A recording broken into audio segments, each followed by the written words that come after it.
Friends நான் தான் உங்கள் நாகராஜன் லட்சுமி. இன்றைக்கி என்ன வீடியோ பார்க்க போகிறீங்க அப்படின்னா ஒன் டே விலாக உங்க கூட ஷேர் பண்ண போகிறேன். இன்றைக்கி ஒன் டே ஃபுல்லாக நான் என்னென்ன பண்ணுறோம் அப்படிங்கிறத இந்த விலாக உங்க கூட ஷேர் பண்ண போகிறேன். இது நேற்று எடுத்தது, ஞாயிற்றுக்கிழமை சண்டே எடுத்த விலாகு. இன்றைக்கி அப்லோட் பண்ணுறேன் அப்படின்னா நேற்று எடிட் பண்ணிவிட்டு அப்லோட் பண்ண முடியல. அதை இன்றைக்கி காலையில் வீடியோ போடுறேன். காலையில் லேட்டாக தான் எழுந்திரிச்சோம். அக்கா ஊரில் தூங்குறதுக்கே 1 மணி ஆயிடுச்சு. லேட்டாக தான் எழுந்திரிச்சோம். அதோட ஏதாவது காய் ஃபுட்டு குடிச்சிட்டு அதோட அம்மா போய் குழம்புக்கு எல்லாத்தையும் வாங்கிட்டு வந்துருந்தாங்க. இன்றைக்கி வந்து மட்டன் குழம்பு தான் வைக்கிறாங்க. மட்டன் குழம்பு, காலையில் பூரி. அது அப்பா பூரி மாவு பிணைஞ்சிட்டு இருக்கா. நான் மேலே வந்து துணி கொஞ்சம் இருந்துச்சு. சரி துணியை போட்டு விட்டு போயிடலாம் அப்படின்ட்டு துணியை போட்டு விட்டுட்டு இருக்கேன். மிஷினில் தான் எப்பயும் துவைப்போ. கையில் மிஷின் வந்துட்டு வந்து மிஷினில் தான் போடுறது. ஏதாவது அவரோட ஒர்க்கிங் துணி மட்டும் கையில் துவைச்சிக்குவேன். மற்றது எல்லாமே மிஷினில் தான் போடுவோம். அது என்னைக்காவது கையில் துவைப்பேன், இல்லைன்னா அதையும் மிஷின்லேயே போட்டுறது. துவைச்சிட்டு நான் தண்ணி வேறு டெய்லி வருதா. 1 வாரமாக தண்ணி வந்துக்கிட்டு இருக்கு.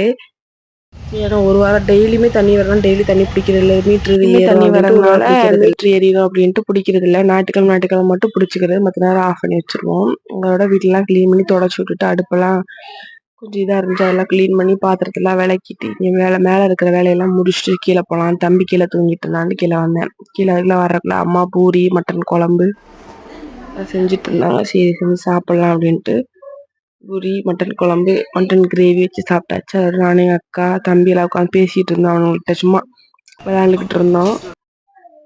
அதோட மதிய சாப்பாடு என் வீட்டுக்காரர் வந்துட்டாரு. சரி அவருக்கும் சாப்பாடை போட்டு அத்தை மீன் குழம்பு வச்சுருந்தாங்க. அதையும் கொடுத்துட்டு சாப்பாடு போட்டாச்சு. சாப்பிட்டு முடிச்சு தூங்கி எழுந்துச்சு ஃப்ரெஷ்ஷப் ஆகிட்டு அதோட 5 மணிக்குள்ளே எழுந்துச்சு குளிச்சுட்டு காபி போட்டுட்ருக்கேன். காபி போட்டு குடிச்சிட்டு அதையும் சித்தப்பா வீட்டுக்கு போகலாம் அப்படின்னு அக்கா கிளம்பிட்டு தூங்க வேண்டியது. என்னோட ஒன் டே விலாக். உங்களுக்கு இந்த வீடியோ பிடிச்சினா லைக் பண்ணி ஷேர் பண்ணுங்க.